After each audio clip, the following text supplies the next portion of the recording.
আল্লাহ যারা সম্মান দেন জেলখানায় আল্লাহ সম্মান দেন, আর আল্লাহ তাআলা তাকে অপমান করেন, ক্ষমতার হস্তকেও সামনে বিতর্ক করেন। ক্ষমতা কার? ইন্নাল্লাহা আলা কুল্লি শাইইন, আল্লাহ ছাপ দেন, ছেড়ে দেন না। বেলুন তুমি বেশি ফুলো না, বেলুন তুমি বেশি ফুলো না, কারণ তোমাকে গুলি করা ফুটাইতে হবে না। চেনগাম বোমা না, অথবা চাকু অথবা রিভলভার দিয়ে তোমাকে গুলি করা লাগবে না, ফুটো করা লাগবে না। হাতের ছোট্ট একটা সুইজি যথেষ্ট। হাতি তুমি যত বড় শক্তিশালী প্রাণী হও না কেন, হাত করার জন্য রিভলভার আর কামানের ব্যবহার করার দরকার নাই। রক্তের ছোট্ট একটা পিপিলিকে কাম দিয়ে ঢুকলে হাতির কাম সারা শেষ। আল্লাহ তার রাসূলকে রাখবেন, সম্মান কে দেবে? ওয়ারাফানা লাকা যিকরাক, বিশ্বময় নবী তোমার সম্মান আমি আল্লাহ ছড়াই দেব। সম্মানিত ভাইয়ের আমার, ওরা গভীর ষড়যন্ত্র করলেন, আল্লাহর নবীর ঘরটাকে চতুর্দিক থেকে ঘেরাও করে ফেললেন। রাখে আল্লাহ মারেকে, নবীজি ঘরের ভিতরে ঘুমায় আছেন।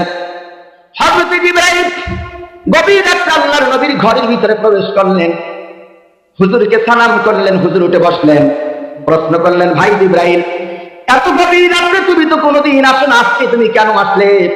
জিবরাইল বললেন, ইয়া রাসূলুল্লাহ, ইয়া হাবিবাল্লাহ, আমি দেখে এসেছি ঘরের চতুর্দিকে কাফেররা দাঁড়ায় আছে। সকাল হলে পরে আপনাকে তলোয়ার দিয়ে টুকরা টুকরা করে দুনিয়ার জমিন থেকে বিদায় করে দেবে। আল্লাহ আপনাকে আদেশ করেছে, নবী আপনি হিজরত করে মক্কা থেকে মদিনায় চলে যান। আমার নবী ঘুম থেকে উঠে হযরত আলীকে ডাকলেন, আলী রে, এই চাদরটা নাও, চাদর মুড়া দিয়ে তুমি শুয়ে থাকো। ও আলী, তুমি তোমার ডান হাতটা একটু বের করে দাও। হযরত আলী যখন আল্লাহ নবীর সামনে ডান হাত বের করে দিলেন, হুজুর আলীর হাতের ভিতরে কি যেন রাখলেন, দেখে বললেন, ও আমার আলী রে, আমি মক্কা থেকে হিজরত করে মদিনায় চলে যাচ্ছি। সকালবেলায় প্রত্যেক মক্কাবাসীর আমানত ও আলী তুমি প্রত্যেকের ঘরে ঘরে তুমি পৌঁছাইয়া দিয়ে আসবে। গান লাগান। রাসূল হিজরত করে কোথায় যায়? মদিনায় যায়। আর আমানত কার কাছে যায়? আর আমরা বলেন, আমরা আমানত বলে আমানত। তবে আপনাদের আসলে মনে হয় নেই, আছে। আমানতের কি করি? ভাই আমার, আমার আব্দুল আলীর হাতে দিয়ে রাসূল ঘর থেকে বের হলেন। ঘরের থেকে বেরিয়ে দেখেন ঘরের চতুর্দিকে কাফেররা দাঁড়ায়। হুজুর হাতের মুষ্টি এক মুষ্টি বাড়ি নিলেন, হুজুর শোনালে আয়াতগুলো তেলাওয়াত করলেন, ইয়াসিন ওয়াল কুরআনিল হাকিম ইন্নাকা লামিনাল মুরসালিন আলা সিরাতিল মুস্তাকিম। আয়াতগুলো তেলাওয়াত করলেন, বালুর ভিতরে হুজুর ফুৎকার দিয়ে দিলেন। এবার নবীজি দুই হাতে বালু কণাগুলো ছেড়ে দিলেন। ঘরের চতুর্দিকে যত কাফের দাঁড়ায় ছিল, সব কাফেরদের চোখে বালি কণা চলে গেছেন। আসসালামু আলাইকুম ওয়া রাহমাতুল্লাহি ওয়া বারাকাতুহু।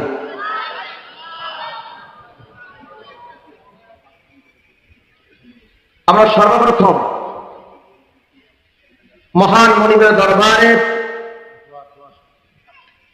নত শিরে বিনীত চিত্রে কালেমাতের শুকর আদায় করছি, যেমনই আপনাকে আমাকে মুসলমানদের ক্লান্তি লগ্নে দুর্যোগপূর্ণ মুহূর্তে গোটা পৃথিবী যখন অশান্তির আগুন আর ধাউ ধাউ করে জ্বলছে, Rohingya, Romania, Chechnya, Bosnia, Kashmir, ফিলিস্তিন, বাংলাদেশ সহ গোটা পৃথিবীর মুসলমান নিপীড়িত, নিষ্পীড়িত, নির্গৃহীত, নির্যাতিত। ঠিক এই মুহূর্তে, এই কনকনে শীতের মধ্যে আপনি এবং আমি জান্নাতের বাগানে আসতে পেরেছি, বসতে পেরেছি, সেই জন্য মহান রবের দরবারে সবাই নতশিরে জোরে সোরে কালেমাতের শুকর আদায় করে বলি আলহামদুলিল্লাহ। সকলে বলি রব্বানা লাকাল হামদ হামদান কাসীরান তাইয়্যিবান মুবারাকান ফীহি ইয়া রাব্বি লাকাল হামদু কামা ইয়ানবাগি লিজালালি ওয়াজহিকা ওয়া আযীমি সুলতানিকা। প্রশংসা করলাম কার? আরো জোরে। আল্লাহর প্রশংসায় প্রথম চিন্তা তাকবীর হবে। আমি বলবো লিল্লাহি তাকবীর, আপনারা বলবেন আল্লাহু আকবার। লিল্লাহি তাকবীর, লিল্লাহি তাকবীর, লিল্লাহি নারায়ে তাকবীর। দুরূদ ও সালাম বিশ্ব মানবতার মহান শিক্ষক, রাহমাতুল লিল আলামিন, সাইয়্যিদুল মুরসালিন, আশরাফুল আম্বিয়া, ইমামুল মুরসালিন, খাতামুন নবিয়্যিন, হায়াতুন নবী, জিন্দা নবী, নূরুন ওয়ালা নূর, নূরে মুজাসসাম, বিশ্ব সভার সভাপতি হুজুর আকরাম সাল্লাল্লাহু আলাইহি ওয়াসাল্লামের প্রতি দুরূদ ও সালাম সকলে বলি সাল্লাল্লাহু আলাইহি ওয়াসাল্লাম। সম্মানিত ভাইরা, আমরা দীর্ঘক্ষণ কোরআন এবং হাদিসের আলোকে কথা শুনছিলাম। হাফেজ মাওলানা মুহাম্মদ বিলাল হোসেন সাদি ঢাকা সুন্দর আলোচনা করেছেন। আলোচনা করেছেন হযরত মাওলানা ইকরাম হোসেন সাহেব, কথা বলেছেন হযরত মাওলানা ফিরোজ আলম জাফরি সাহেব, কথা বলেছেন মাওলানা ইলিয়াস হাসনাত ভূঁইয়া। আর অনেক উলামায়ে কেরাম কথা বলেছেন। আল্লাহ সকল উলামায়ে কেরামকে হায়াত তৈয়্যিবা দান করুন। তাদের বক্তব্য থেকে যা থেকে আল্লাহ উপকৃত হওয়ার তৌফিক দান করুন। একটু কমাইয়া চিকন করে দেন। আমি আমার তাফসীরের শুরুতে মোবারকবাদ জানাচ্ছি যারা এত সুন্দর অল্প সময়ের মধ্যে আয়োজন করেছেন। বিশেষ করে আমার শ্রমিক ভাইদের জন্য প্রথমে দোয়া করে নিচ্ছি, যারা এই সুন্দর আয়োজন করেছেন, বিশেষ করে টাকা পয়সা, লাইট মাইট, প্যান্ডেল, খাবার সহ আপনারা যারা উপস্থিত হয়ে তাফসীর সমাধানের ময়দানে বসেছেন, আল্লাহ সকলকে উত্তম জাযা এবং খায়ের দান করুক। সবাই বলেন আমিন। আরো জোরে বলেন আমিন। উপস্থিতি, আমি আপনাদের সামনে মুকাদ্দামের ভূমিকাতে ইন্ট্রোডাকশনে কোরআন কারীমের 25 নম্বর সূরা, সূরার নাম হলো সূরাতুল ফুরকান। এখান থেকে একটি আয়াত আমি তেলাওয়াত করেছি। নবীজির অসংখ্য হাদিস থেকে একটা হাদিস তিরমিজির কিতাবুজ যুহুদ থেকে আমি তেলাওয়াত করেছি। একটি আয়াত একটি হাদিসের আলোকে মুক্তাসার কিছু জানি কথা শোনাতে পারি। রব মনিব যেন আমাকে সেই তৌফিক দান করেন। ক্বালু সুবহানাকা লা ইলমা লানা ইল্লা মা আল্লামতানা ইন্নাকা আনতাল আলিমুল হাকীম। রব্বি জিদনি ইলমা রব্বি ইয়াসসির ওয়া লা তুআসসির ওয়া তাম্মিম আলাইনা বিল খায়র সানুকরিউকা ফালা তানসা ইল্লা মা শাআল্লাহ। আল্লাহুম্মা ইহদিনাস সিরাতাল মুস্তাকিম। আল্লাহুম্মা ইন্নী আউযু বিকা মিন হামাযাতিশ শায়াতিন ওয়া আউযু বিকা রাব্বি আন ইয়াহদুরুন।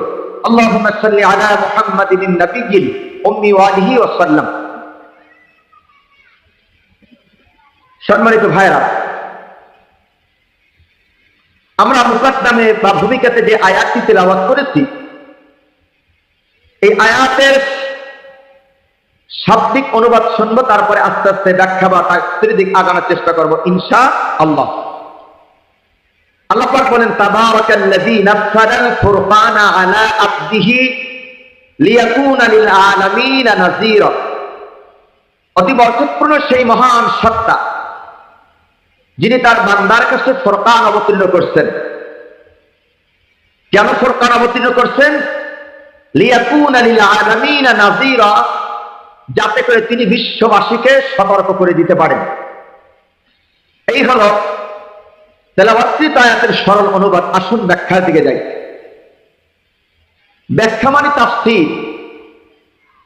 আর আমার শ্রমিক ভাইরা যারা আজকের আয়োজন করছে, তারাও লাগছে তাফসীরুল কোরআন মাহফিল। প্রথম আমাদের বুঝতে হবে তাফসীরটা কি। তাফসীরের শেষে বাবে তাফঈল থেকে, যার অর্থ খুলে দেওয়া, ওপেন করে দেওয়া, স্পষ্ট করে দেওয়া, এজাহার করে দেওয়া, ঢাকনাকে সরিয়ে দেওয়া, উলঙ্গ করা, ন্যাংটা করে দেওয়া, জাতির সামনে কোরআনুল কারীমের হক কথাগুলোকে পঙ্খানুপঙ্খানুভাবে তুলে ধরা, তাকেই বলা হয় কোরআনের ভাষায় তাফসীর। এখন যে আয়াতটি আমি আপনাদের সামনে তেলাওয়াত করেছি, এই আয়াতের আলোকে পূর্ণাঙ্গ তাফসীর বা আলোচনা করব না কিছুটা বাদ দিয়ে দেব? সবাই বুঝে শুনে বলেন, কিছুটা বাদ দিয়ে দেব? পুরাটাই করব? আবার বলেন, বুঝে শুনে বলেন, পুরাটাই করব না একটু বাদ দিয়ে দেব? একথা বললাম কেন? বলার পিছনে কিছু হিকমত আছে। একটা সময় আমরা মুফাসসিররা পার করেছি, বিশেষ করে আলেমেরা হুজুরেরা যারা কোরআনের হক কথা বা তাফসীর বলে বা করেন, আমরা গিয়ে যখন মসজিদ অথবা ঘরে বসছি, মাদ্রাসাতে বসছি, সমাজের নামদারি কিছু কেরামান আর কাতিবিন আমাদেরকে কানের কাছে এসে কান পরদেশে, হুজুর আপনি আলোচনা ভালো করেন, তাফসীর ভালো করেন, ইউটিউবে দেখি, ফেসবুকে দেখি, শুনি, ভালো লাগে। হুজুর আমাদের এখানে আসছেন, তাফসীর যদি আপনার করতেই হয়, ওই আসমানের উপরে তাফসীর আপনি করেন, আর মাটির নিচে মরা মানুষের কবরে তাফসীর আপনি করেন। মাঝখানেটা দরকার নাই, যেহেতু মাঝখানে আছি আমরা। আমি আপনাদেরকে জিজ্ঞেস করি, এখন আপনারা বলেন, আমি কি উপরে তাফসীর করবো না মাটির নিচে? বলে শুনে বলেন, উপরের না মাঝখানে? আরো বলেন, উপরের না মাঝখানে? আল্লাহ কি এই কোরআন আসমানের কোন ফেরেশতার উপরে নাজিল করছে? আল্লাহ কোন মরা মানুষের উপরে নাজিল করছে? আল্লাহ বলে, হাযা বায়ানুন লিন-নাস হুদান লিন-নাস হুদান লিল মুত্তাকিন। মুত্তাকিন বান্দাদের পথ প্রদর্শক হিসাবে আমি আল্লাহ কোরআন নাজিল করছি। ঘর প্রদর্শন তুমি আলু পোড়া খেয়ে বেড়াবা, এটার নাম ইসলাম না। বাতিল যেখানে থাকবে, হক সেখানে থাকবে। নাস্তিকবাদী জালেম শহীদরা হত্যাকারী শাসক যেখানে থাকবে, হক্কানি ওলামায়ে কিরাম সেখানে কোরআনের কথা বলবে। হক্কানি ওলামায়ে কিরাম পীর মাশায়েখের কথা যদি তোমাদের ভালো লাগে, তাহলে তোমরা এই মুসলমানের দেশ ছেড়ে তাদের অনুভূতি তোমরা কি আশ্রয় নাও।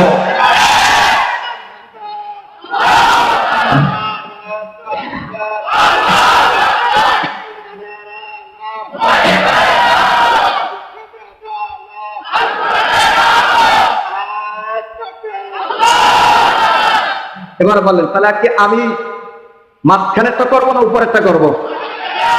সূরার নাম ফুরকান। এখান থেকে একটা আয়াত পড়ছি,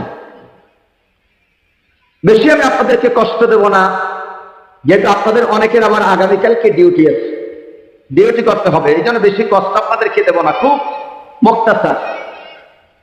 সূরার নাম ফুরকান। আল্লাহ সূরাটা নাজিল করছে মক্কায়। কোরআন শরীফের ৫৫টা নাম। আল ইতকানি ফি উলুমিল কোরআন, মাবহাসু ফি উলুমিল কোরআন, মান্নাউল কাত্তান।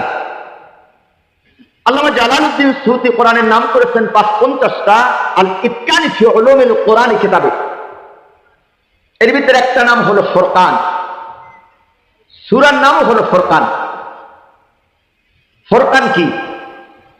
ফুরকান হচ্ছে আল ফারকু বাইনাল হক ওয়া বাইনাল বাতিল, সত্য এবং মিথ্যা, হালাল এবং হারাম, বৈধ এবং অবৈধ সীমারেখা যে নির্ধারণ করে তাকে বলা হয় ফুরকান। ফুরকান হালাল এবং হারাম দুটো রাস্তা দেখায়। দুনিয়াতে রাস্তাও দুটো, আসহাবুল ইয়ামিন এটা গেছে ডান দিক, আর আসহাবুস শিমাল এটা গেছে বাম দিক। রাস্তা কয়টা? এখন এই রাস্তায় কারা আছে আর এই রাস্তায় কারা আছে? খুব গভীর মনোযোগ। এই রাস্তায় আছে মিনান নাবিয়্যিন ওয়াস সিদ্দিকিন ওয়াস শুহাদা ওয়াস সালিহিন। তখন নবীর আছে, সিদ্দিক মানে সত্যবাদী আছে, সালিহিন বান্দা আছে, আর হচ্ছেন শহীদরা আছেন। নাবিয়্যিন, সিদ্দিকিন, শুহাদা, সালিহিন। কয় শ্রেণী মানুষ আছে? 4 শ্রেণী। আর এই পথে আছে কারা? উতবা, সাইবা, আবু লাহাব, আবু জাহেল। গোটা পৃথিবী জালেম শক্তি, তাগিদ শক্তি হচ্ছেন বাম পথের শক্তি। এখন আপনারা ডিসিশন নেন, ডানে যাবেন না বামে যাবেন? আর করে বলেন, ডানে না বামে? ডানে যদি যান বিপদ বেশি। বামে গেলে খাসি খাওয়া যাবে, 5 স্টার হোটেলে ঘুমানো যাবে, সবরি কলা, আপেল, আনার, বেনানা সবকিছু খাওয়া যাবে বাম পথে। বাম পথে খাওয়া যাবে বেনানা, খাসি, মুরগি, অনেক কিছু খাওয়া যাবে। আর ডান পথে গেল বড় কঠিন পথ। রাসূল বলছে, আদ দুনিয়া উসসিজনুল মুমিন ওয়া জান্নাতুল কাফির। এই গোটা দুনিয়াটা মুমিনদের জন্য জেলখানা আর কাফেরদের জন্য বালাখানা। তাহলে এখন ডানে যাবেন না বামে যাবেন? আবার বলেন, ডানে না বামে? ডান পথ কিন্তু ভাই বড় কঠিন। বলে ডান পথ বড় কি? তাহলে কোন পথে যাব? আরো বলেন কোন পথে? সুবহানাল্লাহ। মানুষ যে কঠিন পথ বেছে নেয় এটা তো আমার জানা ছিল না। তাহলে কোন পথে, ডানে না বামে? ডান সহজ না কঠিন? আসেন, সূরার নাম ফুরকান। আল্লাহ নাযিল করছেন কেন? ফুরকান নাযিল করছে যাতে করে বিশ্ববাসীকে আল্লাহ রাসূল যেন সতর্ক করে দিতে পারেন, কোরআন দিয়ে মানুষদেরকে যেন নূরের রাস্তা, আলোর রাস্তা, বাম থেকে যেন ডানের রাস্তা দেখাতে পারে। সেই জন্য আল্লাহ ফুরকান বা কোরআন নাযিল করছে। সম্মানিত ভাইয়েরা আমার, প্রাণ প্রিয় আসুলিয়াবাসী, আল্লাহ কোরআন নাযিল করেছেন কেন বা ফুরকান অবতীর্ণ করলেন কেন? সূরা ইব্রাহিমের প্রথম আয়াত আল্লাহ পাক বলেন, আলিফ লাম রা কিতাবুন আনসালনাহু ইলাইকা লিতুখরিজান নাসা মিনাজ যুলুমাতি ইলান নূর। আলিফ লাম রা হরফে মুকাদ্দার, কিতাবুন আনসালনাহু ইলাইকা, হে রাসূল এই কোরআন আমি তোমার কাছে এই জন্য অবতীর্ণ করেছি, লিতুখরিজান নাস, যাতে করে তুমি মানুষদেরকে ধরে ধরে অন্ধকার থেকে আলো রাস্তা দেখাতে পারো। সেই জন্য আমি তোমার কাছে আল্লাহ কোরআন নাযিল করেছি।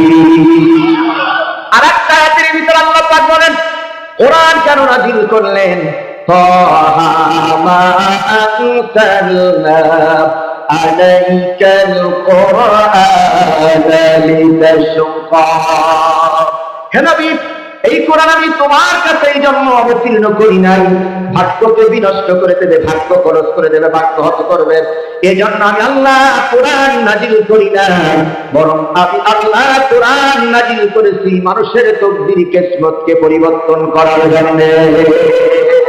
সুবহানাল্লাহ বলেন। তকদির কিসমতকে পরিবর্তন করার জন্য আল্লাহ কোরআন নাযিল করছে।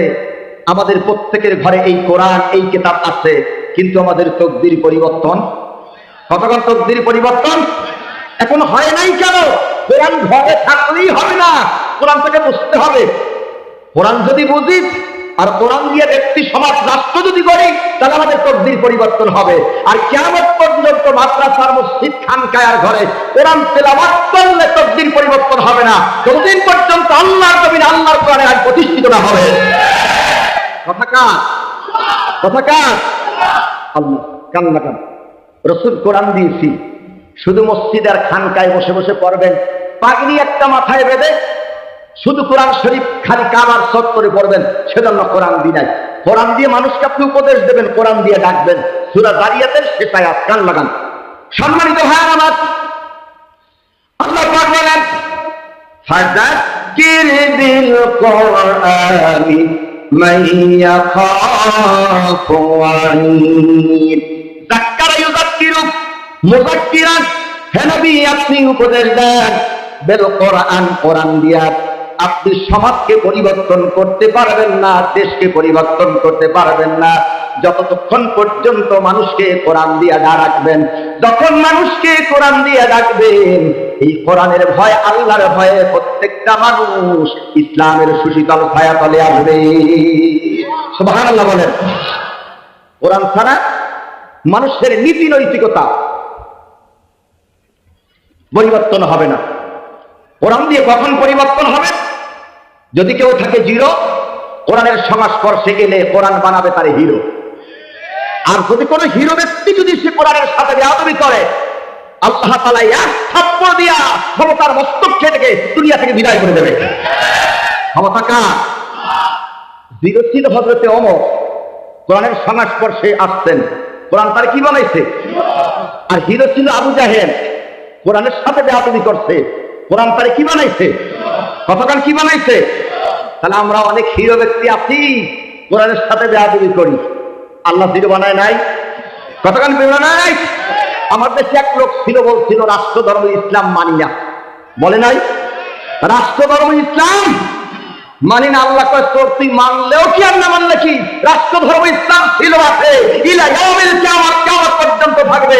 তোর মতো নাস্তিক আসবে আর তবে এক থাপ্পড় দিয়ে ক্ষমতার মস্তক থেকে আমি আল্লাহ নামাই দেব। ক্ষমতা কার? রাসূল আপনি কি দিয়ে দাওয়াত দেন? কি দিয়া? কোরআন দিয়া। সম্মানিত ভাইরা আমার, আর একটা আপনি যদি লক্ষ্য করেন, আল্লাহ রাব্বুল আলামিন বলেন, ইয়া আইয়ুহার রাসূল বাল্লিগ মা উনজিলা ইলাইকা মির রাব্বিক। ইয়া আইয়ুহার রাসূল, হে রাসূল, বাল্লাগা ইউবাল্লিগু তাবলীগান, হে নবী আপনি তাবলীগ করেন, বিমা উনজিলা ইলাইকা মির রাব্বিক, রবের পক্ষ থেকে যে কোরআন এসেছে সেই কোরআনের দাওয়াত আপনি মানুষের মাঝে পৌঁছায়া দেন। সুবহানাল্লাহ বলেন। এই মেসেজ কে দিচ্ছে? তাই তাম পৃথিবীকে যেন আল্লাহ তাআলা, তাম পৃথিবীর মানুষদেরকে যেন রাসূলকে মেসেজ দিচ্ছে না, আমাদের হাত ধরে ধরে বলছে, ও মানুষ, তোমরা কোরআনের দাওয়াত দাও, কোরআনটা দিয়ে সমাজটাকে পরিচালনা করো। যদি করো, ওয়ালাউ আন্না হালাল কুরা আমানু ওয়াত্তাকাউ লাফাতাহনা আলাইহিম বারাকাতিম মিনাস সামাই ওয়াল আরদ। জনপদের লোকেরা যদি দুইটা কাজ করে, এক নম্বর আল্লাহর উপরে যদি ঈমান আনে, আল্লাহকে যদি ভয় করে, কোরআনের বিধান যদি সবটুকুন মেনে নেয়, লাফাতাহনা আলাইহিম বারাকাতিম মিনাস সামাই ওয়াল আরদ, আমি আল্লাহ ওয়াদা দিচ্ছি আকাশ আর জমিনের সমস্ত বরকতের দরজা আমি আমার বান্দা বান্দির জন্য খুলে দেব। কথা কার? আল্লাহ বরকতের দরজা আকাশের খুলবে আর জমিনও কি খুলবে, কিন্তু এখনো খোলে নাই। কেন খোলে নাই? আমরা এখন মনে করি গোটা পৃথিবীতে সবচাইতে গরিব দেশ বাংলাদেশ। আমি যতগুলো দেশ ঘুরেছি, আমার অভিজ্ঞতার আলোকে বলি, সবচাইতে ধনী দেশ, সবচাইতে ধনী দেশ বাংলাদেশ। কোন দেশ? বাংলাদেশ সবচেয়ে বেশি ধনী। আর উদাহরণ দেই, কোন কোন দেশে আছে স্বর্ণের খনি, লোহার খনি, তেলের খনি, একটা দুটোর বেশি কোন দেশে এত খনি নাই। কিন্তু আমার বাংলাদেশে আল্লাহ এক একটা করে 8টা খনি আল্লাহ আমাদের বাংলাদেশে দিচ্ছে। কয়টা? যদি সৎ এবং যোগ্য লোক পাওয়া যায়, নেতৃত্বের ক্ষমতার বস্তুকে যদি যোগ্য নেতা পাওয়া যায়, আল্লাহ সব খনিগুলো আমাদের হাতে তুলে দেবে। অদাকার, অদাকার। আমার আল্লাহর কথায় কোনো ভুল আছে? আল্লাহর কথায় কোনো ভুল আছে? ওমান আত্তাকু মিনাল্লাহি কিলাম, আমার আল্লাহ তাআলা থেকে সত্য কথা আকাশের নিচে জমিনের উপরে কেউ বলে না। ইন্নাকা লা তুখলিফুল মিয়াদ, আর আল্লাহ যদি ওয়াদা করে সেই ওয়াদার বরখেলাপ করে না। এখন তো ওয়াদার মৌসুম আসছে। এখন কি আসছে? কথা বলেন, এখন কিসের মৌসুম? ওয়াদার মৌসুম চলতেছে। ওয়াদা ওয়াদা, কিন্তু আল্লাহ এরকম ওয়াদা দেন না। আল্লাহ ওয়াদা, আর আল্লাহ যে ওয়াদা দেন, আল্লাহ সেই ওয়াদার কি করেন না? বরখেলাপ করেন না। কিন্তু আমরা কথার, আমরা রাসূল তুমি দাওয়াত দাও, আমি আল্লাহ ওয়াদা দিচ্ছি আকাশ আর জমিনের দরজা খুলে দেব। রাসূল গেলেন মক্কাবাসীর কাছে, খুব গভীর মনোযোগ। রাসূল এই কোরআনের দাওয়াত নিয়ে মক্কাবাসীর কাছে গেছিলেন। তখন রাসূলের বয়স 40 বছর। কিন্তু 40 বছর তিনি কোরআনের দাওয়াত দেন নাই। কিন্তু লোকেরা মুহাম্মদ সাল্লাল্লাহু আলাইহি ওয়াসাল্লাম একটা নামে ডাকতো, শরীফ মানে ভদ্র, অথবা আল আমিন বিশ্বাসী বলে ডাকতো। ওরা বলতো আব্দুল্লাহ চলে গেছে তাতে কি হয়েছে, আব্দুল্লাহ চলে গেছে তাতে কি হয়েছে। কিন্তু আব্দুল্লাহর যে সন্তানটা, তিনি আমাদের মক্কার লোকদের জন্য বেশ ভালো কোয়ালিটির একজন মানুষ, খুব সুন্দর মানুষ, শরীফ মানুষ, ভদ্র মানুষ, আমরা তাকে সার্টিফিকেট দিলাম আল আমিন। আল আমিন মানে কি? আল আমিন মানে কি? বিশ্বাসী। রাসূলের বয়স কত? 40 বছরে এখনো কোরআনের দাওয়াত করতে নাই। তার মানে সবাই এখন কি বলতেছে? ভালো বলতেছে। গভীর মনোযোগ। সম্মানিত ভাইরা আমার,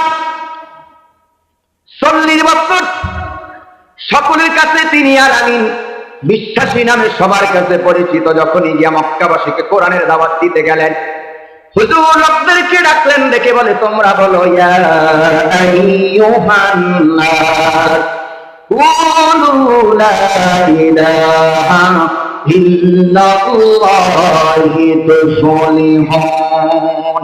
নবীজি বললেন, ইয়া আইয়ুহান নাস, হে মানুষরা তোমরা বলো, কুলু লা ইলাহা ইল্লাল্লাহ, আল্লাহ ছাড়া কোনো ইলাহ নাই, মাবুদ নাই, উপাস্য নাই, আইনদাতা নাই, বিধানদাতা নাই। আলা লাহুল খালকু ওয়াল আমর, সৃষ্টি যার, হুকুম চলবে তার, আকাশ আর জমিন যার, আইন চলবে তার। এতদিন তোমাদের মন মস্তিষ্ক প্রসূত বিধান দিয়া দে সারা সমাজ আর রাষ্ট্র চালাইতো, আজ থেকে এই রাষ্ট্র আর চলতে দেওয়া হবে না। আজ থেকে এই রাষ্ট্র, এই দেশ, এই সমাজ, এই পার্লামেন্ট চলবে দুনিয়ার কোন দাড়ি পাল্লায় নয়, এই দেশ চলবে আসমানি এক দাড়ি পাল্লায় দেশটা চলবে। কথা এখন দাড়ি পাল্লার কথা বলছে, এখন আবার অনেকে মনে মনে ভাবতে পারেন যে দাড়ি পাল্লার কথা বলছে হুজুরে মনে হয় কোন দলের ভোট টোট পাবে না। কান লাগান, ভালোভাবে বুঝেন, আমি বলছি দুনিয়ার কোন দাড়ি পাল্লা না, আমি বলছি আসমানি দাড়ি পাল্লার কথা। আসমানি দাড়ি পাল্লার নাম আরো বলেন কি না? কোরআনের এক নাম হলো মিজান। মিজান মানে কি? দাড়ি পাল্লা। আর এই দাড়ি পাল্লা নাযিল করছে কে? এটা দুনিয়ার দাড়ি পাল্লা না, আসমানি দাড়ি পাল্লা। আজকে আমি আসলাম ঢাকা সুপ্রিম কোর্টের সামনে দিয়া। আপনারা যারা যাতায়াত করতেন তারা দেখেছেন সুপ্রিম কোর্টের সামনে দাড়িপাল্লা লাগানো আছে, দেখছেন কিনা আপনারা? যারা বোঝে না তারা এই অফিসের সামনে দিয়ে, অর্থাৎ এই সুপ্রিম কোর্টের সামনে দিয়ে যায় আর কয় মাশাআল্লাহ জামাত ইসলামের বড় অফিস। কি বলে কিনা? আসলে কি ওটা জামাত ইসলামের অফিস? ওটা কি কোর্ট? ওটা কি কোর্ট? আচ্ছা, সুপ্রিম কোর্ট ভালো কথা, কোনো দাড়িপাল্লা লাগিয়েছে কেন? আমার প্রশ্ন। ওখানে দাড়িপাল্লা লাগিয়েছে কেন সুপ্রিম কোর্টের সামনে? আমার প্রশ্ন। মাশাআল্লাহ, আপনারা তো ভালো বোঝেন আমার থেকে। ইনসাফ ভিত্তিক বিচার ব্যবস্থা করবে বলেই ঢাকা সুপ্রিম কোর্টের সামনে দাড়িপাল্লা লাগিয়েছে। কিন্তু আপনারা বলেন ওখানে কি ইনসাফ ভিত্তিক? বলেন ওখানে ইনসাফ ভিত্তিক হয়? তাহলে ওখানে কিসের বিচার ব্যবস্থা হয়? কথা বলে কি ইনসাফ? ওখানে বিচার হয় ঠেলাওয়ালা, কুলি, মজুর, ঋষি, ধোপা, নাপিত, এদের বিচার হয়। কিন্তু যারা কলমের খোসায় হাজার হাজার টাকা দেশ থেকে বিদেশে পাচার করেছে, এই অত্যাচারীদেরকে একটা বিচার বাংলাদেশ হয় না।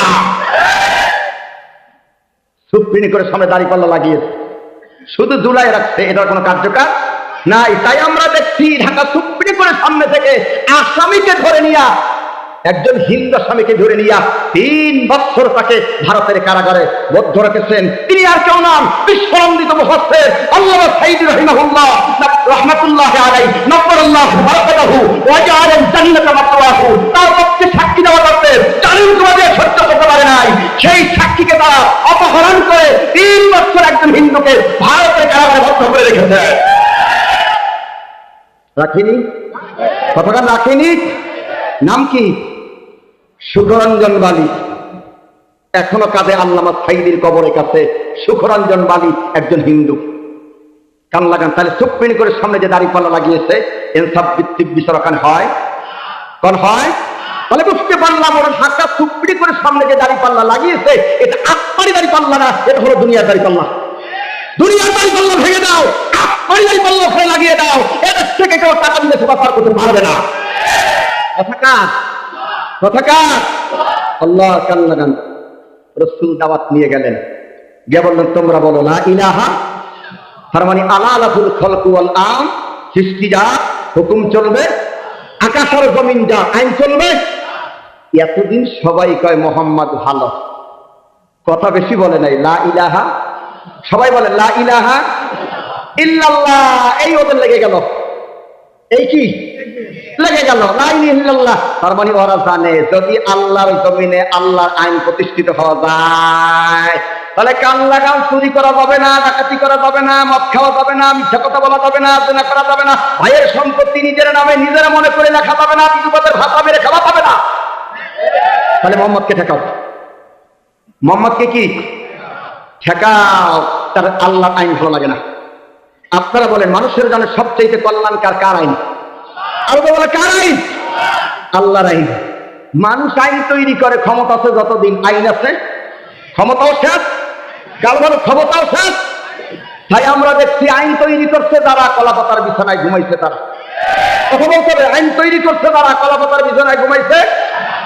মানুষের আইনকে ভেঙে দাও, আল্লাহর আইন প্রতিষ্ঠিত করে দাও, কারো কলাপাতার বিছানায় ঘুমানো লাগবে না। কথাকার কথাকার কষ্ট পাচ্ছেন? কষ্ট পাচ্ছেন? কান লাগান। সূরা ফুরকান আলোচনা কোন দিক যায়? চলে যাবেন না থাকবেন? চলে যাবেন না থাকবেন? আমি কিন্তু সূরা ফুরকান আলোচনা করতেছি হালাল এবং হারাম। রাসূল বলছে লা ইলাহা ইল্লাল্লাহ। এই মক্কার লোকেরা খেপলো। খেপে কি বলে? এই দেখেন সূরা ফুরকান, বাড়ি যাই মিলাবেন 7 নম্বর আয়াত। প্রত্যেকটি কথার সাথে দলিল কোরআন, দলিল হাদিস। খেপে গেল।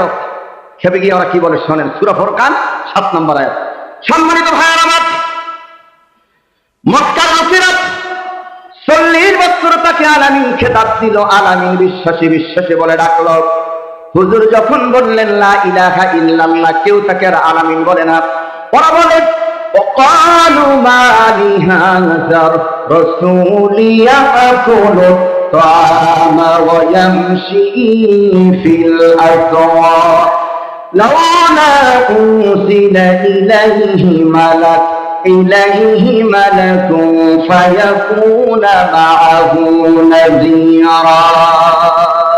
ওরা বলে وقالوا ما لهذا الرسول, এটা আবার কেমন রাসূল, ইয়াকুলুত তাআমা, সে তো খাবার খাদ্য খায়, ইয়াকুলুত তাআমা, সে তো খাবার খাদ্য খায়, ওয়া ইয়ামশি ফিল আসওয়াক, সে তো বাজারে যায় চলাফেরা করে, এটা আবার কেমন রাসূল। এতদিন এই কথা বলে নাই কেমন রাসূল, এতদিন বলছে ভালো, যখনই বলছে লা ইলাহা ইল্লাল্লাহ এখন কয় অকালু মা লিহাদার রাসূল, এটা আবার কেমন রাসূল। ইয়াকুলুত তাআমা, সে তো খাবার খাদ্য খায়, ওয়া ইয়ামশি ফিল আসওয়াক, সে তো বাজারে যায় চলাফেরা করে, এই রাসূল আমরা মানি না। লাউলা উনজিলা ইলাইহি মালাক, রাসূলের সাথে যদি আল্লাহ ফেরেশতা নাজিল করত তাহলে আমরা মুহাম্মদকে মানতাম। সুতরাং ফেরেশতা আল্লাহ নাজিল করে না, এই রাসূল দাওয়াত দেয়, এই রাসূল আমরা মানি না। তার মানে 40 বছর রাসূল দাওয়াত দেয় নাই, সবার কাছে ভালো। 40 বছর পরে দাওয়াত দিতে এখন আর রাসূল ভালো না। মুফতির ইমাম সবার কাছে ভালো, ততদিন হক কথা বলে না, কথা বলতে হক কথা বলে না। ধরে দিন তাই 1500 বছর আগে রাসূল সবার কাছে ভালো, কিন্তু 1500 বছর আগে রাসূল সবার কাছে 40 বছরের আগে যখনই কোরআন নাযিল হয়ে বলছে লা ইলাহা ইল্লাল্লাহ, এখন আর ভালো না। তাহলে 1500 বছর আগের তাফসীরটা টেনে বর্তমান সমাজের সাথে একটু মিলান।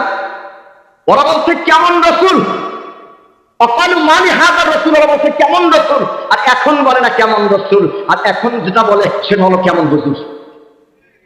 আগে বলছে কেমন কথা বলে, আগে বলছে কেমন, আর এখন বলে কেমন হুজুর। অকালু মা লিহাদার রাসূল, এটা আবার কেমন রাসূল, আর এখন বলে কেমন হুজুর। আর আমাদের হুজুর দোষ এমনিতেই বেশি, ধরে গেলে কয় কোথায় যেন দাওয়াত পাইছে, আর আসতে গেলে কয় জমির খাওয়া খেয়েছে, না খেতে পারলে কয় মরার হুজুর মসজিদে আসতে খেতেও পারে না।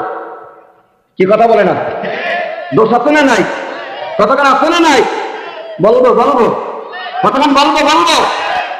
সত্যের পক্ষে গালি বলে আমি বিদ্রোহী, সত্যের পথে ডাকি বলে আমি বিপ্লবী, কোরআনের কথা বলি তাই বলে আমাকে মৌলবাদী, জিহাদের পক্ষে গান লিখি তাই বলে মৌলবাদী, আমি বিদ্রোহী বিপ্লবী মৌলবাদী কেন জঙ্গিবাদী, আমি বিদ্রোহী বিপ্লবী মৌলবাদী কেন জঙ্গিবাদী, আমি বিদ্রোহী বিপ্লবী মৌলবাদী কেন জঙ্গিবাদী।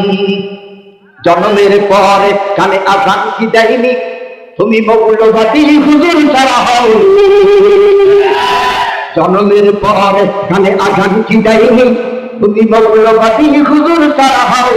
আবার মরণের পরে জানাজা পড়াবে, মরণের পরে জানাজা পড়াবে, তখন কোথায় পালিয়ে যাবি, বিদ্রোহী বিপ্লবী মৌলবাদী কেন জঙ্গিবাদী। তাহলে রাসূল দাওয়াত নিয়ে গেছে, এখন বলে এটা কেমন রাসূল, এখন বলে কেমন, আর এখন বলে কি, কথা কি বুঝতেছেন?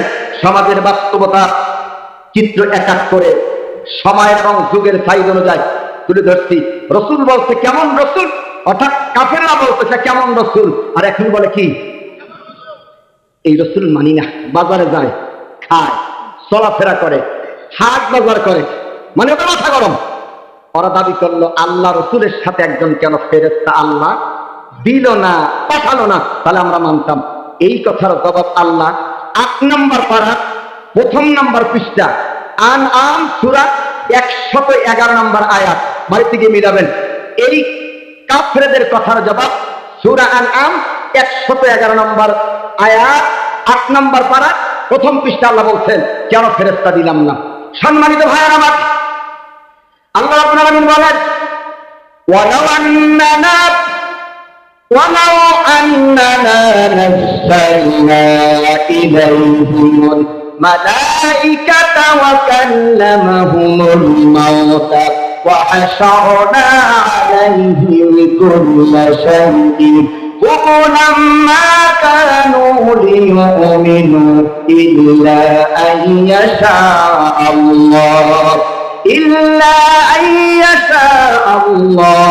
ولكن أكثرهم يجهلون আল্লাহ রাব্বুল আলামিন বলেন আমি আসমান থেকে যদি ওদের কাছে ফেরেশতা নাযিল করতাম ওয়া কাল্লামাহুমুল মাউতা আর যদি ওদের সামনে মরা মানুষ কবর থেকে জিন্দা হয়ে যদি কালেমার দাওয়াত দিত কান লাগান আসমান থেকে ফেরেশতাও যদি আমি আল্লাহ নাযিল করতাম কবর থেকে মরা মানুষ জিন্দা হয়ে যদি ওদেরকে কালেমার দাওয়াত দিত ওরা ঈমান আনবে না কেন ওরা ঈমান আনবে না খতামাল্লাহু আলা কুলুবিহিম ওয়া আলা সামিইহিম ওয়া আলা আবসারিহিম গিশাওয়াতুন ওয়া লাহুম আযাবুন আযীম আল্লাহ বলেন তাদের কলবের ভিতরে আমি আল্লাহ মোহর লাগাই দিয়েছি সেল লাগাই দিয়েছি তালাবদ্ধ করে দিয়েছি ওরা ঈমান আনবে না কেন ঈমান আনবে না ওরা হলো উলাইকা কাল আনআম তারা হলো চতুষ্পদ জন্তু বাল হুম আদাল তার থেকেও তারা নিকৃষ্ট কথা কা দেখেন আল্লাহ তাআলার কথার কত দলিল ওরা দাবি করলো মুহাম্মাদের সাথে কেন ফেরেশতা দেওয়া হলো না আল্লাহ তাই ফেরেশতাও যদি নাযিল করতাম আর কবর থেকে মরা মানুষ জিন্দা হয়ে যদি দেখি কালেমার দাওয়াত দিত ওরা ঈমান আনবে না কেন ঈমান আনবে না আল্লাহদের কলবের ভিতরে কি লাগাইছে কতক্ষণ কি লাগাইছে আল্লাহ মোহর লাগাইছে আমাদের সমাজে আমাদের দেশে কোরআন দিয়ে হাদিস দিয়ে দর্শন দিয়ে ইতিহাস দিয়া বুঝাবার পরে ওরা বুঝতে চাবে না ওদের চোখ আছে কান আছে চোখ দিয়ে দেখে কান আছে কান দিয়ে শোনে শোনার পরে দেখার পরে বুঝে না আস্তে করে প্যান্ডেল থেকে বের হয় মসজিদ থেকে যখন বের হয় বাড়িতে যাওয়ার সময় আস্তে করে ছাগলের মতো মাথায় ফাঁকি দেয় বুঝতেছি না আমার কথা কির মতো ফাঁকি দেয় কথা বলে কির মতো ছাগলের মতো মাথায় ফাঁকি দেয় আল্লাহ তাই বলছে উলাইকা কাল আনআম তারা হলো চতুষ্পদ জন্তু বাল হুম আযাব তার থেকে নিকৃষ্ট আমাদের সমাজের কোন নিকৃষ্ট মানুষ আছে না নাই একটু বুঝাই ছাগলকে যদি সারাদিন আপনারা বুখারী মুসলিম তিরমিজি আবু দাউদ নাসাই ইবনে মাজাহ তাফসীরে কাশফ বাইজাবি কুরতুবী মনির দালালাইন শরীফ সব পড়ায় যদি বলেন ছাগল ওই আব্দুল করিমের আছে একটা কাঁঠাল বাগান ও কিন্তু বাচ্চারা আমার বড় শত্রু সাবধান ছাগল তোরে সারাদিন বেঁধে রাখছি আব্দুল করিমের বাড়িতে কাঁঠাল গাছের পাতা খাবি না ওই বাড়িতে যাবি না আমার শত্রু সাবধান ছাগল ওই কাঁঠাল বাগানে যাস না পাতা খাইস না রশি থেকে যখনই ছাগলটা ছেড়ে দেবেন আপনার দিক তাকায় প্রথম ছাগলে তার মানে মালিক আপনি যা পড়াইছেন সব ভুলে গেছি আমার কাঁঠাল বাগানে যেতে হবে কাঁঠাল পাতা খেতে হবে এটা আমার রুমবিয়াত এটা আমার গুণ খেতে হবে সোজাদর কোন দিক কতক্ষণ কোন দিক তাহলে আমাদের সমাজে এরকম লোক মাথায় কি মারে বুঝাবার জন্য আর একটু উদাহরণ দিই আমার গ্রামের বাড়ি হচ্ছে বাগেরহাট জেলার মোড়লগঞ্জ উপজেলা এখন ঢাকার বাসিন্দা আমি 2019 সালে একটা ছাগল কিছু কোরবানি দেব ছাগল কিনে ছাগলের রশি ধরে টেনে টেনে বাড়ির দিক নিয়ে যাচ্ছি মাছ পথে গিয়ে গেছে ছাগল খামি বোঝেন তো ব্রেক বরিশালে যারা তার খামি বসবে এখানে যারা আসছেন এখানে আমি যদি 5% ধরি হয়তো 10% মানুষ আসলে হবে কিনা এটা ভালো জানা আল্লাহ 5% হতে পারে আর বাকিরা সব ডিস্ট্রিক্টের সবাই বাহিরের মানুষ কান লাগান 5% এলাকার মানুষ হতে পারে আর বাকি 95% সব বিভিন্ন ডিস্ট্রিক্ট 64 ডিস্ট্রিক্টের এমন কোন জেলা উপজেলা নাই যে আমি তাফসীর করি না এইভাবে করিনি ছাগলের শীত ধরে ধরে টেনে টেনে বাড়ির দিক নিয়ে যাচ্ছি মাঝখানে ছাগল দেখছে কি ব্রেক ব্রেক দিয়ে আমার দিক তাকিয়েছে মনে মনে চিন্তা করছি ছাগল ব্রেক দিয়ে আমার দিক তাকিয়েছে কেন টাকা তো কম দিনে ছাগল ব্রেক দেয় কেন টাকা তো কম দিনে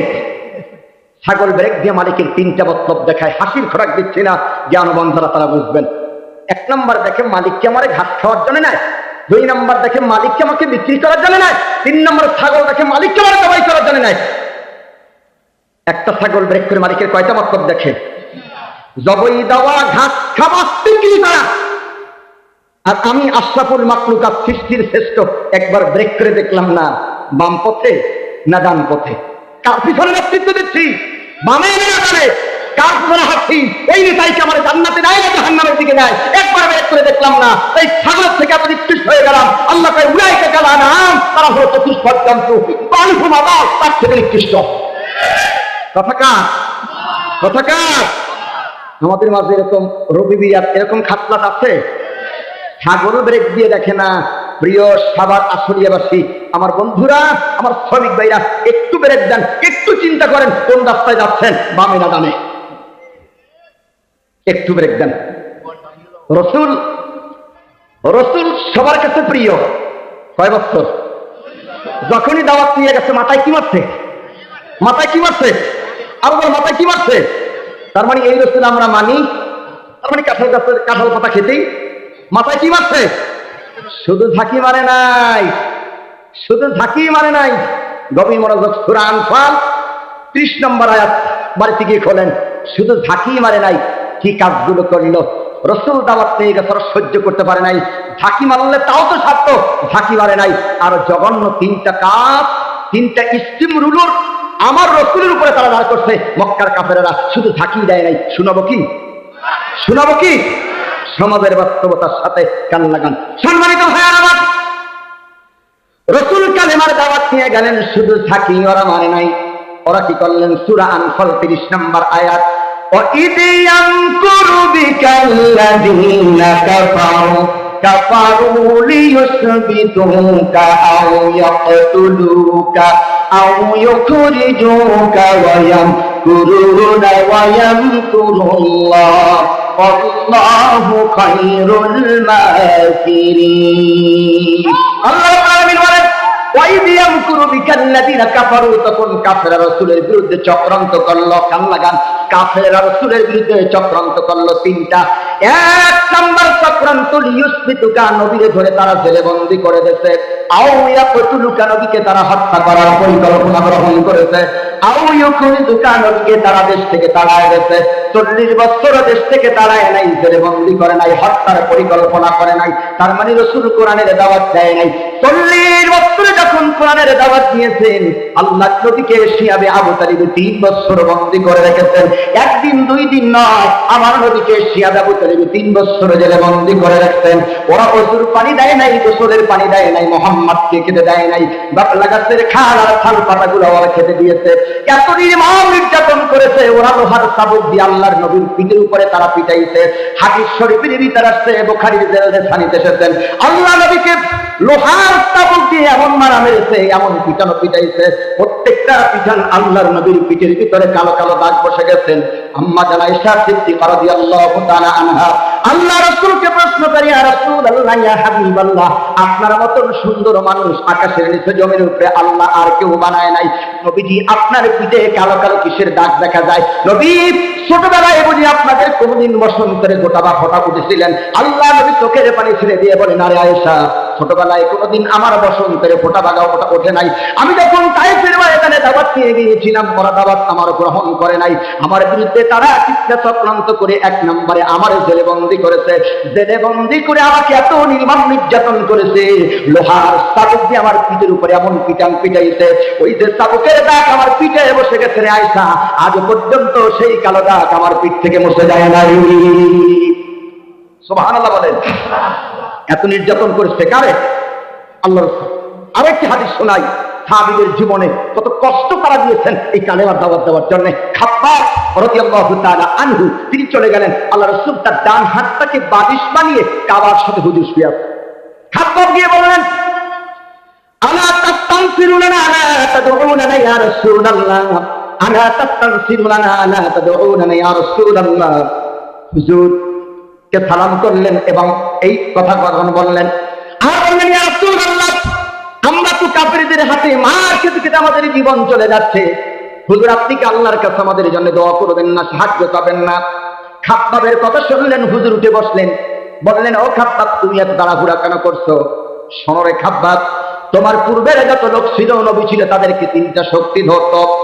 রাষ্ট্রীয় শক্তি, সামাজিক শক্তি, দৈহিক শক্তি, 3 শক্তি মিলে তাদেরকে ধরত। এরপরে একটা জিন্দা মানুষের জন্য মাটির ভিতরে গর্ত খনন করা হতো। একটা জিন্দা মানুষকে মাটির নিচে গেড়ে দিয়া চতুর্দিক থেকে পাথর মারা হতো, মানুষটাকে বিদায় করে দিত। আবার এই জিন্দা মানুষকে মাটির ভিতরে পুঁতে দিয়া একটা লোহার কড়া টেনে মাথার উপরে দিয়ে চালাই একটা জিন্দা মানুষকে দ্বিখণ্ডিত করা হতো। লোহার চিরুনি দিয়ে আস্তায় মানুষের গায়ের গোস্তগুলো আলাদা করা হতো। শোনো, খাব্বাব একজন দিনই দাঁড়িয়ে আল্লাহকে আল্লাহ রাস্তা থেকে 3 পরিমাণ পর্যন্ত সরাইতে পারে নাই। খাব্বাব তুমি তাড়াহুড়া করো না রে, খাব্বাব তুমি তাড়াহুড়া করো না। এমন একটা সময় আসবে, এমন একটা দিন আসবে, ইয়ামেনের রাজধানী থেকে তা পর্যন্ত 1000 মাস পর্যন্ত লোকেরা ভ্রমণ করবে, যাতায়াত থাকবে, বাগার নেত্রের ভয় থাকবে, মানুষের মৌলিক অধিকার হারাবার কোনো ভয় খাব্বাব থাকবে না। আল্লাহ রাসূল মানুষের ব্যাপারে এত গ্যারান্টি কেন দিলেন? আল্লাহ রাসূল গোটা জাহিলিয়াতকে ভেঙে দিলেন, অন্ধকার যুগকে দূরী করে আল্লাহ রাসূল এমন এক সমাজ প্রতিষ্ঠিত করলেন, সেই সমাজের নাম হলো কোরআনের সমাজ। রাসূল সেই সমাজ সম্পর্কে বলছেন, খায়রুল কুরুনি কারনিন সুম্মাল্লাযীনা ইয়ালুনাহুম, খায়রুল কুরুনি কারনিন সুম্মাল্লাযীনা ইয়ালুনাহুম। আমার যুগ সর্বশ্রেষ্ঠ যুগ, আমার যুগ সর্বশ্রেষ্ঠ যুগ, আমার যুগ সর্বশ্রেষ্ঠ যুগ।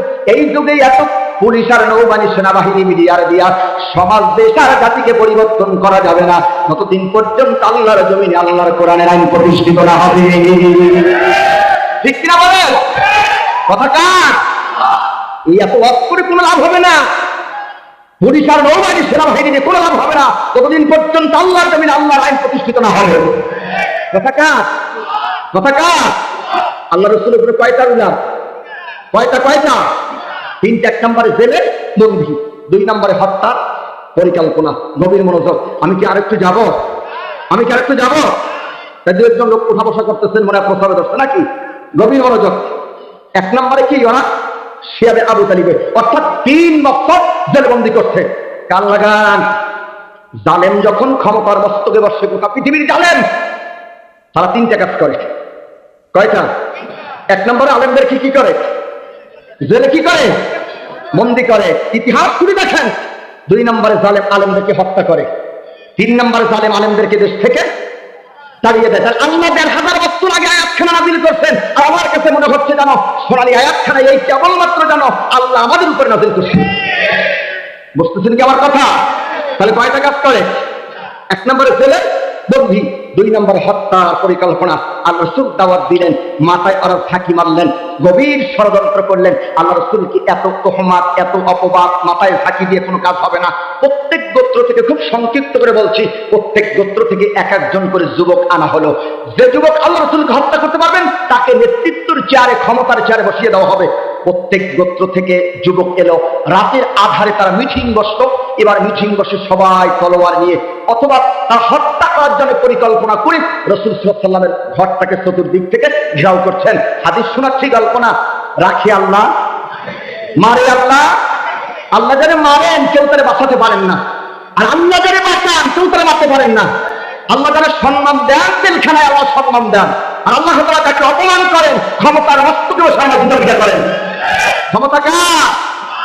ইন্নাল্লাহা আলা কুল্লি শাইইন, আল্লাহ ছাপ দেন, ছেড়ে দেন না। বেলুন তুমি বেশি ফুলো না, বেলুন তুমি বেশি ফুলো না, কারণ তোমাকে গুলি করা ফুটাইতে হবে না। চেনগাম বোমা না, অথবা চাকু অথবা রিভলভার দিয়ে তোমাকে গুলি করা লাগবে না, ফুটে করা লাগবে না। হাতের ছোট্ট একটা সুইজি যথেষ্ট। হাতি তুমি যত বড় শক্তিশালী প্রাণী হও না কেন, হাত করার জন্য রিভলভার কামানের ব্যবহার করার দরকার নাই। রক্তের ছোট্ট একটা পিপিলিকে কাম দিয়ে ঢুকলে হাতির কাম সারা শেষ। আল্লাহ তার রাসূলকে রাখবেন, সম্মান কে দেবে?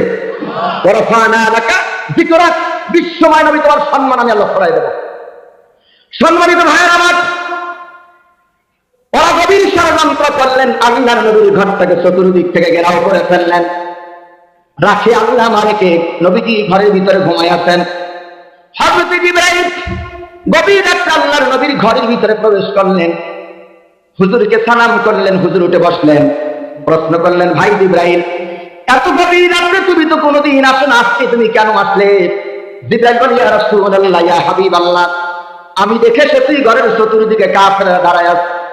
সকাল হলে পরে আপনাকে তলোয়ার দিয়ে টুকরা টুকরা করে দুনিয়ার জমিন থেকে বিদায় করে দেবে। আল্লাহ আপনাকে আদেশ করেছে, নবী আপনি হিজরত করে মক্কা থেকে মদিনায় চলে যান। আমার নবী ঘুম থেকে উঠে হযরত আলীকে ডাকলেন, আলী রে, এই চাদরটা নাও, চাদর মুড়া দিয়ে তুমি শুয়ে থাকো। ও আলী তুমি তোমার ডান হাতটা একটু বের করে দাও। হযরত আলী যখন আল্লাহ নবীর সামনে ডান হাত বের করে দিলেন, হুজুর আলীর হাতের ভিতরে কি যেন রাখলেন, দেখে বললেন ও আমার আলী রে, আমি মক্কা থেকে হিজরত করে মদিনায় চলে যাচ্ছি। সকালবেলায় প্রত্যেক মক্কাবাসীর আমানত ও আলী তুমি প্রত্যেকের ঘরে ঘরে তুমি পৌঁছাইয়া দিয়ে আসবে। কান লাগান, রাসূল হিজরত করে কোথায় যায়? মদিনায় যায়। আর আমানত কার কাছে যায়? আর আমরা বলেন আমরা আমানত বলে আমানত, তবে আপনাদের আসলে এমন হয় নাই, আছে আমানতের কি করি ভাই আমার আমানত গুলামের হাতে দিয়ে রাসূল ঘর থেকে বের হলেন। ঘরের থেকে বেরিয়ে দেখেন ঘরের চতুর্দিকে কাফেররা দাঁড়ায়। হুজুর হাতের মুষ্টি এক মুষ্টি বাড়ি নিলেন। হুজুর শোনালে আয়াতগুলো তেলাওয়াত করলেন, ইয়াসিন ওয়াল কুরআনিল হাকিম ইন্নাকা লামিনাল মুরসালিন আলা সিরাতিন মুস্তাকিম। আয়াতগুলো তেলাওয়াত করলেন, বালুর ভিতরে হুজুর ফুৎকার দিয়ে দিলেন। এবার নবীজি দুই হাতে বালু কণাগুলো ছেড়ে দিলেন। ঘরের চতুর্দিকে যত কাফের দাঁড়ায় ছিল সব কাফেরদের চোখে বালি কণা চলে গেছেন। ওরা ওদের দুই হাত দিয়ে চোখ পাকড়াচ্ছেন। ওদের মাঝখান থেকে আল্লাহর নবী গিয়েছেন, একটা কাফেরও দেখতে পায় নাই আল্লাহর নবী মুহাম্মদ রাসূলুল্লাহ কোন রাস্তা দিয়ে গিয়েছে। আল্লাহ পাক পরবর্তী আয়াত নাযিল করলেন, আমা রামাইতা ইদ রামাইতা ওয়ালা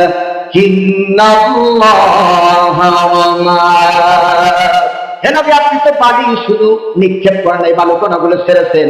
আর ঘরের চতুর্দিকে সব কাফেরদের চোখে বালুকণা পৌঁছাবার জন্য আল্লাহ কুদরত গ্রহণ করেছিলেন। নবীজি ঘরের থেকে বেরিয়ে গেলেন। ঘরের থেকে বেরিয়ে যখন হুজুর মেসফালা রোডের ওই মাথা যারা হজ করেছেন তারা জানেন, কাবা থেকে 500 গজ দূরে গিয়ে আল্লাহ রাসূল দাঁড়ায় দাঁড়ায় কাঁদলেন। আর শাতিমের মালিক আল্লাহ বরদাস্ত করতে পারলেন না। সাথে সাথে আল্লাহ আয়াত নাযিল করলেন, লা উকসিমু বিহাযাল বালাদ ওয়া আনতা হিল্লুন বিহাযাল বালাদ, লা উকসিমু বিহাযাল বালাদ, আমি আল্লাহ এই শহরের এই দেশের কসম কে বলছি, ওয়া আনতা হিল্লুম বিহাযাল বালাদ, তুমি পবিত্র মক্কা নগরীর বৈধ সন্তান। রাসূল তুমি দুঃখ পেও না, আমার ঘরের চতুর্দিক ঘেরাও করেছে তুমি কালেমার দাওয়াত দেওয়ার কারণে। রাসূল তুমি দুঃখ পেও না, রাসূল তুমি হিজরত করে আল্লাহর আদেশে তোমার বন্ধু আবু বকরকে নিয়ে তুমি মদিনায় চলে যাও। আমি আল্লাহ তাআলা তোমাকে আবার মদিনা থেকে মক্কায় বীরের বেশে আমি আল্লাহ তাআলা নিয়ে আসব। সুবহানাল্লাহ বলে রাখে আল্লাহ। ওরা চাইছে রাসূল কি করতে থাকতা, আর আল্লাহ পাঠাইতেছে কোথায় কোথায় কোথায়? মদিনায় আল্লাহ পাঠাইতেছেন। আল্লাহ যদি চান সব আল্লাহ করতে পারেন। কি মেসেজ দিচ্ছি কান লাগান। মদিনায় চলে গেছেন রাসূল। মদিনায় যাওয়ার পর পরবর্তীতে রাসূল শুধু উপরের দিক তাকান, উপরের দিক তাকান, বাইতুল মুকাদ্দাসের দিক ফিরে হুজুর নামাজ পড়েন। আর মনে মনে ভাবেন, আমার যদি মক্কাটা হারামটা যদি আমার কিবলা হতো আমার জন্য বড় কল্যাণ করে হতো। হুজুর আসর অথবা জোহরের নামাজ পড়তেছেন, অর্থাৎ 4 রাকাত নামাজ, হয় জোহর না হয় আসর। হুজুর বাইতুল মুকাদ্দাসের দিক ফিরে বলছেন। আল্লাহ আয়াত নাযিল করলেন, ক্বাদ নারা তাকাল্লুবা ওয়াজহিকা ফিস সামা ফালানুওয়াল্লিয়ান্নাকা কিবলাতান তারদাহা ফাওয়াল্লি ওয়াজহাকা শাতরাল মাসজিদিল হারাম। রাসূল তুমি 2 রাকাত নামাজ পড়ছো বাইতুল মুকাদ্দাসের দিক ফিরে, বাকি 2 রাকাত তুমি পড়ো মসজিদে হারামের দিকে। যারা হজ করেছেন তারা দেখছেন ওই মসজিদের নাম হলো মসজিদে কিবলাতাইন। আছে না? মসজিদের নাম কি? মসজিদে কিবলাতাইন। অর্থাৎ 2 দিকে নামাজ পড়ছে রাসূল। 1400 জন সাহাবী নিয়ে আবার আল্লাহর আদেশে কোথায় আসছেন? মক্কায় আসছেন। মক্কায় আসছেন, চতুর্দিক থেকে কাফেররা গুঞ্জন শুরু করলো, শুনছি আমরা নাকি মুহাম্মদ নাকি আমাদের সাথে যুদ্ধ করবে, মুহাম্মদ নাকি আমাদের সাথে যুদ্ধ করবে, মুহাম্মদ নাকি আমাদের সাথে যুদ্ধ করবে। মুহাম্মাদের এত দুঃসাহস থেকে এলো, আব্দুল্লাহর ছেলের দুঃসাহস কোথা থেকে এলো? মুহাম্মাদের তো কোনো বাহিনী নাই, মুহাম্মদ কেমনে যুদ্ধ করবে? আল্লাহ রাসূল বলে, আমার কোনো বাহিনী লাগবে না, আমার আল্লাহ আকাশ থেকে আমার জন্য দলে দলে ফেরেশতা নাযিল করবে মক্কা বিজয়ের সময়। সুবহানাল্লাহ বলেন। থাকতে পারে পুলিশ হানিয়ার সেনাবাহিনী বিডিয়া, থাকতে পারে তোমাদের সাথে কি হয়েছে? আবু সাঈদ আর মুক্ত, ওসমান হাদির সন্তান যদি মাঠ নামে কেউ বিজয় ঠেকায় রাখতে পারবে না। কথাকার থাকতে পারে তোমাদের বাহিনী, তাতে কি হয়েছে? কিচ্ছু হয় না।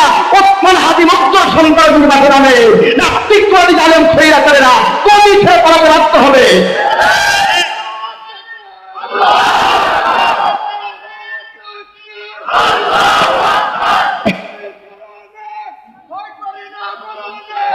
কান লাগান, কান লাগান, কান লাগান, কান লাগান। রসুল মক্কা থেকে কোথায়? মদিনায়। আবার মদিনা থেকে কয়শজন সাহাবী? আর আবু জাহেল, উতবা, সাহেব, আবুল আহাব, মক্কার কাফেরদের বড় বড় বাহিনী। আল্লাহকে আমি আসমান থেকে ফেরেশতা নাজিল করব। কে বলে? ফাতা নাসরুম মিনাল্লাহি ওয়া ফাতহুন করিব ওয়াবাশশিরিল মুমিনিন। আল্লাহ বলে ফাতাহ দেব যদি মুমিন হও। কাফের হলে আমি বিজয় দেব না। তোমরা মুমিন যদি হও একজন, তোমরা কে আমি আল্লাহ সাহায্য করব 10 দিন দিয়া। তোমরা সংখ্যায় যদি হও 100, আমি আল্লাহ 100 জনকে দিয়ে আমি আল্লাহ তোমাদেরকে সাহায্য করবো। সুবহানাল্লাহ বলেন। ক্ষমতা কার? ক্ষমতা কার? ওরা গোয়েন্দা পাঠালো, প্রশাসন পাঠালো, বাহিনী পাঠালো যে দেখো তো মুহাম্মাদের সাথে মদিনা থেকে কত লোক এসেছে। রসুল খুব হেকমা করলেন, অনেক ইতিহাস আমরা খুব সংক্ষিপ্ত করে বলছি। আর রাহিকুল মাকতুবের লেখক লিখেছেন, রসুল বললেন তোমরা তো আসছো, ওদের বাহিনী বেশি, তোমরা ভয় পেও না, তোমরা বায়াত গ্রহণ করো, এবারই মক্কা বিজয় হয়ে যাবে। বলি মক্কা বিজয় হয়ে যাবে ইনশাআল্লাহ। বায়াত গ্রহণ করলেন। রসুল বললেন তোমরা উনুন তৈরি করো। উনুন মানে হলো চুলা। রসুল সাল্লাল্লাহু আলাইহি ওয়াসাল্লাম বললেন তোমরা চুলা তৈরি করো। 1400 সাহাবী প্রত্যেকে 2টা করে চুলা তৈরি করো। তাহলে 2টা করে যদি চুলা তৈরি হয় তাহলে কত চুলা হয়েছে? কত? মক্কার গোয়েন্দারা গেল, কাফেরদের গোয়েন্দারা গিয়ে দেখলো মাঠে মানুষ কি বলবে বলতে পারছে না, গুনে দেখে চুলা কত? 2884। নেতাদের কাছে খবর দিল, নেতাজিরা কি বলবেন, কত সংখ্যা যে মুহাম্মাদের সাথে এসেছে জানা নাই, কত হাজার কোটি আছে জানা নাই, তবে চুলার সংখ্যা আমরা গুনে এসেছি, উনুন আমরা গুনে এসেছি, চূড়া গুনে এসেছি। মুহাম্মদ সাল্লামের লোকেরা যে এসেছেন কত সংখ্যা হবে তা জানা নাই, কিন্তু চূড়ার সংখ্যা হলো 2800। ওরা বললো পালারে পালা, জলদি পালা। বলেন পালারে পালা, জলদি পালা, নইলে তোদের গলে ঝুলবে তালা। বলেন পালারে পালা, জলদি পালা, পালারে পালা, জলদি পালা, নইলে তোদের গলে ঝুলবে তালা। সবাই লোটাবাটি গোটা, লোটাবাটি লোটাবাটি, আমার কথা মানে বুঝতেছে না, লোটাবাটি গোটা যাচ্ছিল, সবাই নিয়ে মক্কা ছেড়ে পালালো। মক্কা বিজয় হয়ে গেল। অনেক লম্বা ইতিহাস, রাত হয়ে গেছে, আপনাদেরকে ছেড়ে দিতে হবে, যেটা আবার আপনার কাছে ডিউটি আছে। রসুল কাবায় হাতিমের কাছে গেলেন। রসুল কাবায় হাতিমের সামনে গিয়ে চোখের পানি ছেড়ে রসুল কাঁদছেন আর বলছেন, ও মক্কাবাসীরা তোমরা শোনো, ইজা জাআ নাসরুল্লাহি ওয়াল ফাত ওয়ারাইতান নাস ইয়াদখুলুনা ফি দীনিল্লাহি আফওয়াজা ফাসাব্বিহ বিহামদি রাব্বিকা ওয়াস্তাগফির ইন্নাহু কানা তাওয়াবা। যখন আসবে সাহায্য বিজয়, তুমি দেখবে ওরাইতান নাস, মানুষদেরকে দেখবে, ইয়াদখুলুনা ফি দীনিল্লাহি আফওয়াজান, ফাওজান, দলে দলে লোক ইসলামের সুশীতলে আসবে। রসুল কাবায় হাতিমের সামনে দাঁড়ায় বললেন, ও মক্কাবাসী তোমরা শোনো, ও মক্কাবাসী তোমরা শোনো, আজকে ফতে মক্কার দিন, মক্কা বিজয়ের দিন, তোমরা যেই জুলুম আমারে করেছো, তাইফের ময়দানে আমারে মেরেছো, শিয়াবে আবু তালিবে আমারে বন্দী করেছো, লোহার চাবুক দিয়ে পিঠাইছো, নামাজে দাঁড়াইছি উটের নারীগুড়ি আমাকে দিয়েছো, পিতৃভূমি মাতৃভূমি ছেড়ে আমাকে তোমরা মদিনায় পাঠিয়ে দিয়েছো, নানা নির্যাতন আমার উপরে করেছো, জুলুম করেছো। আমি মুহাম্মদুর রাসূলুল্লাহ ওয়া মা আরসালনাকা ইল্লা রাহমাতাল লিল আলামিন, আমি মায়ার নবী, দয়ার নবী, রাহমাতুল লিল আলামিন, আমি খুলুকিন আযীম, আমি মায়ার নবী, দয়ার নবী। আজকে ফতে মক্কার দিন, মক্কা বিজয়ের সময় আমি কাবায় হাতিমে হাত রেখে বলছি, আজকে ফতে মক্কার দিন, আমি আল্লাহ রসুল ও মক্কাবাসী তোমাদের সকলকে আমি সাধারণ ক্ষমার ঘোষণা করে দিলাম। আরো আসতে কোন সুবহানাল্লাহ। রসুল কি করছেন? কিন্তু রসুল সবাইকে ক্ষমা করলেও 14 জন নারী আর পুরুষকে আল্লাহ রসুল ক্ষমা করে নাই, ওই দিকে আমি আলোচনা করবো না। রসুল সবাইকে কি করলেন? সাধারণ ক্ষমা করে দিলেন। তাহলে আমরা সেই রসুলের উম্মত, তাহলে আমরাও প্রতিশোধ নেব না, ক্ষমা করে দেব ইনশাআল্লাহ। বলে ইনশাআল্লাহ। আজকে আলোচনার বাস্তবিক হচ্ছে প্রতিশোধ নয়, ক্ষমা করে দেওয়াই রাসূলের আদর্শ। বলেন প্রতিশোধ নয়, ক্ষমা করে দেওয়া রাসূলের। তাহলে আপনিও যদি প্রতিশোধ নেন, তাহলে আপনিও আল্লাহর কোরআনের ভাষায় হবেন জানেন। আমার মায়ার নবী কি এত যন্ত্রণা তারা দিয়েছে, রসুল যদি ক্ষমা করে দিতে পারে, তাহলে আমরা পারবো কিনা? সাহাবায়ে কেরাম জিজ্ঞেস করেছেন, ইয়া রাসূলুল্লাহ ক্ষমা করলেন কেন? ইয়া রাসূলুল্লাহ ক্ষমা করলেন কেন? ইয়া রাসূলুল্লাহ ক্ষমা করলেন কেন?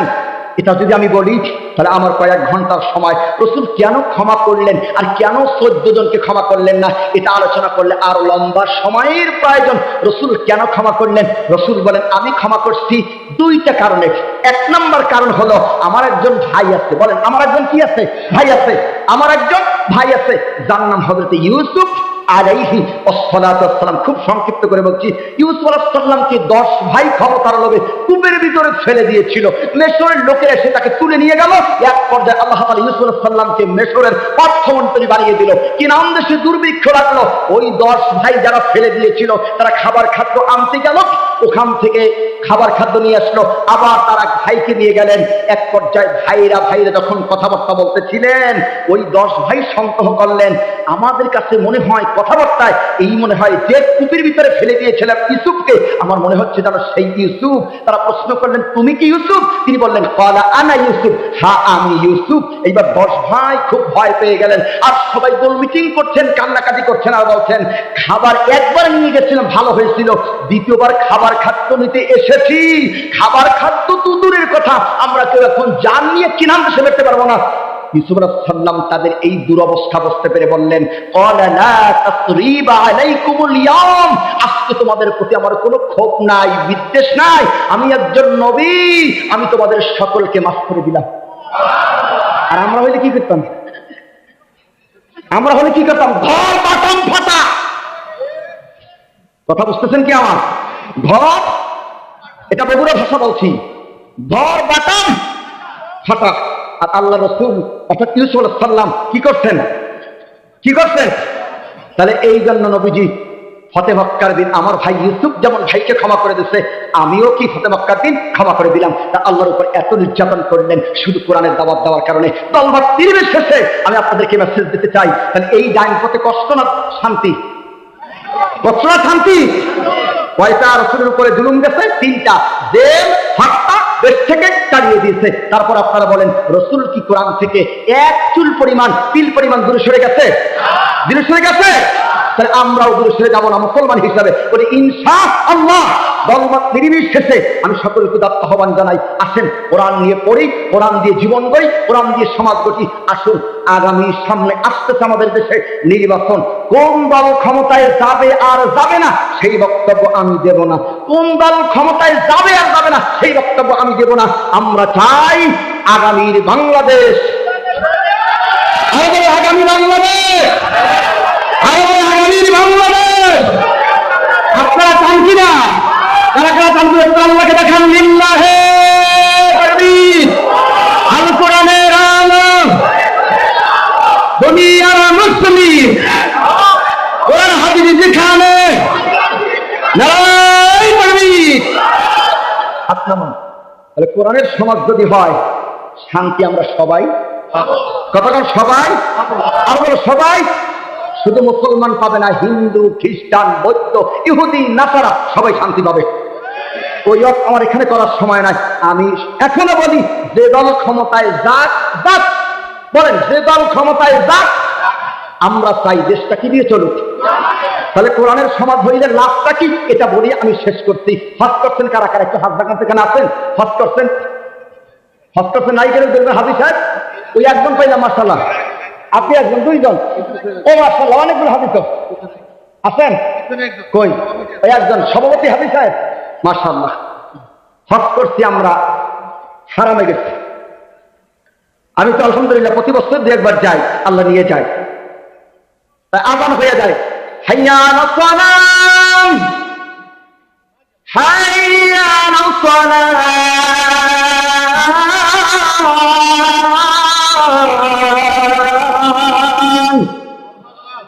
হাইয়া আলাল ফালাহ, হাইয়া আলাল ফালাহ।